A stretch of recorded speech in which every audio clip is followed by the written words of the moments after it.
They say the darkest hour is the one before dawn. Unfortunately, the only dawn in this movie was when it was over. Yeah. And That's when you feel like the end of the tunnel. And when you're living it, it's called the dumbest fucking hour. Yeah. The dumbest. Oh, wow, on, you guys. wow, I haven't seen a movie this ridiculous in a really long time.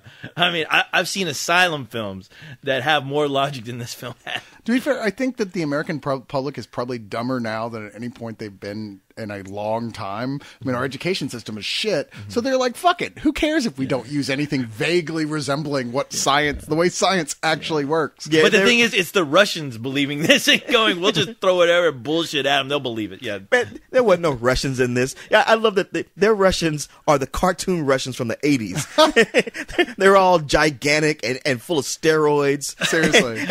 And wearing those furry caps with furry on the side. Well, fortunately, there's not enough people around to really judge how their Russians are. Mainly, we just see a bunch of scantily clad chicks and douchebags at a nightclub, and then everyone's dead. Yeah. So, What was that movie? I think it came out last year about the alien invasion in L.A. Skyline. Skyline, yeah. This kept reminding me of that. It Yeah, had that except feel. This Skyline was actually better. What does that Yeah, tell you? I know. Skyline looked like a damn masterpiece compared to this. I know. I can't believe I'm saying that. It's like funny. I had a certain amount of I don't know, weird. I don't know if it was Schadenfreude or what from watching Skyline, but there were points I was like, in a weird way, I'm kind of enjoying this. Yeah, it was kind of fun in its own weird way. Yeah, but never for a second did I feel that way about this film. No. It's the darkest hour. It wasn't even screened for critics, or we would have this up already, because you know how much we love to savage films and report Sure. back.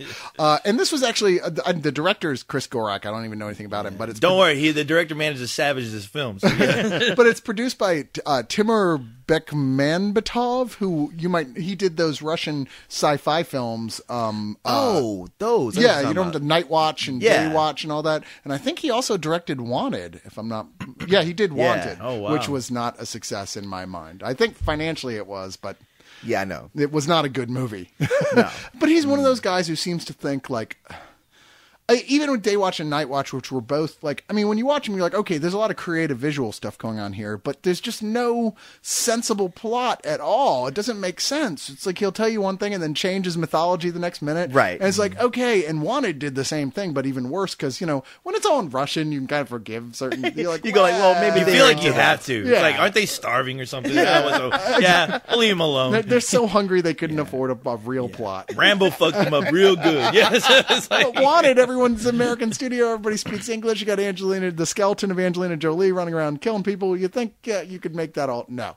And the darkest hour is like he didn't learn shit because Wanted made a shit ton of money. So why should he? Cyrus, you know what? You expect too much. Just because a movie is a science fiction film, you still want there to be science in it. That's old school. It does happen on occasion. It has been known to happen, but not from this guy. What this movie is basically about, you've got four young, attractive people, Emil Hirsch, Emil Hirsch and Max Minghella, who started off as investors going to Russia to try and get this website startup phone app thing going. See, that's their first mistake. Yeah, well, and they get there, and the guy who they were supposed to meet up with who's supposed to be their partner, they show up, he's already in the meeting. He's like, hey, security, get these motherfuckers out of here. Because he's like, his reasoning is like, hey, man, it's Russia. I stole your idea. Yeah. Fuck you. What are you going to do about it? Wow, that poor Max Minghella kid, first he gets Facebook stolen from him, and now this idea. I know, he's being stereotyped as the guy who gets big internet ideas stolen from him. Who knew there was a market for that type of character actor? So they're like, okay, well, fuck it. We're in Russia. Let's just go party. Let's go party. Hey, there's nothing else. You know what? If you can't score money or chicks in Russia, you might as well drink vodka. Yeah, and that's exactly what they do. They go to a nightclub where they end up meeting the only other.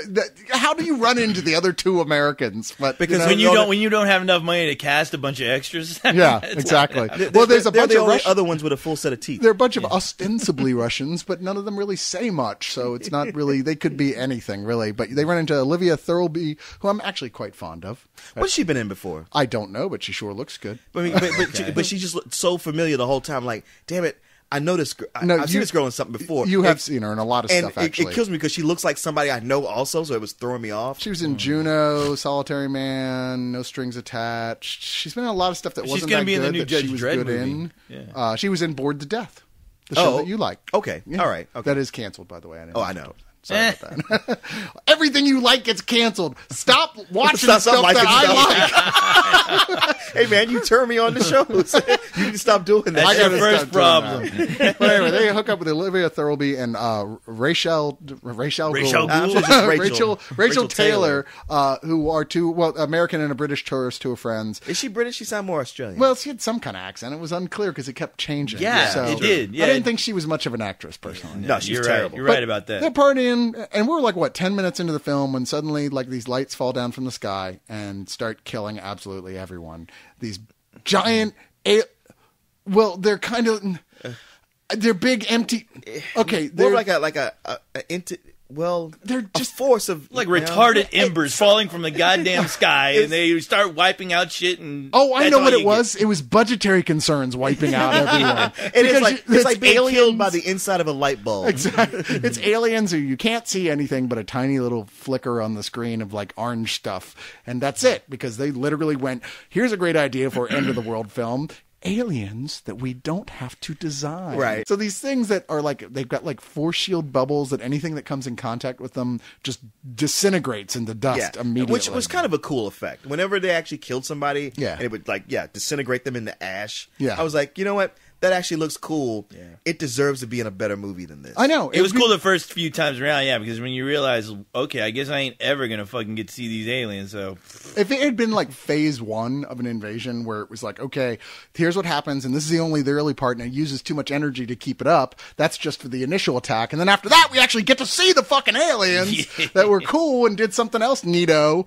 Then sure, I would have said that's cool. But the movie not relies happening. on it in a sense that would have worked in an episode of The Twilight Zone, perhaps. But like Yeah. as far as a full 2-hour movie, you just feel cheated as you watch these 4 kids and various people along the way that they hook up with and then promptly die, running around Moscow trying to find their way to a submarine that may or may not be there.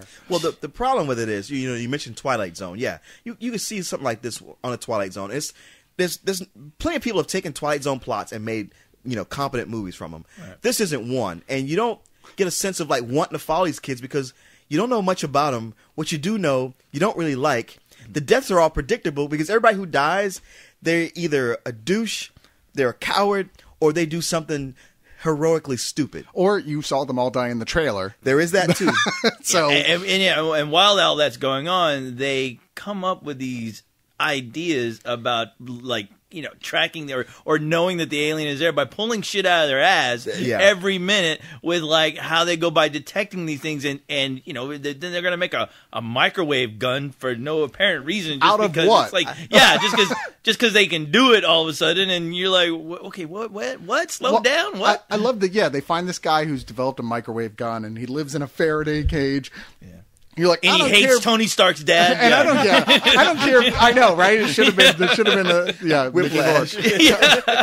But I don't care either. Like, oh, he was an electrician or something. It's like, really? He had all this shit just lying around the apartment. This shit just happened. How did he build all this? He's got a microwave gun? I don't think the military has microwave guns. No, it's like and some his poor place Russian guy. His place looks like fucking Radio Shack threw up in his apartment, and you're like, okay, and you just drip this shit how while you're drunk? And even better, like this other guys see the like the microwave gun and goes, oh yeah, we can make those, and just in like an hour they slap together one. Start making them. They're dressed up like the Ghostbusters, And that's the thing, like the way they detected them, I didn't have a problem with that. All right, okay, these things are energy, and they see electricity, a display of electricity, light bulbs start going off. All right, that's cool. I can give you that. Yeah, there's so much energy coming off their force shield things that anything that's powered by electricity near them will start glowing or activating. Yeah, now when they start turning on the windshield wipers of cars that the windshield wiper wasn't on in the first place, that's when I started to go like, guys, enough. But